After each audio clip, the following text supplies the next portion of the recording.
other planets.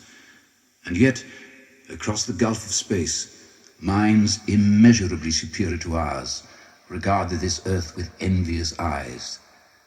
And slowly and surely, they drew their plans against us.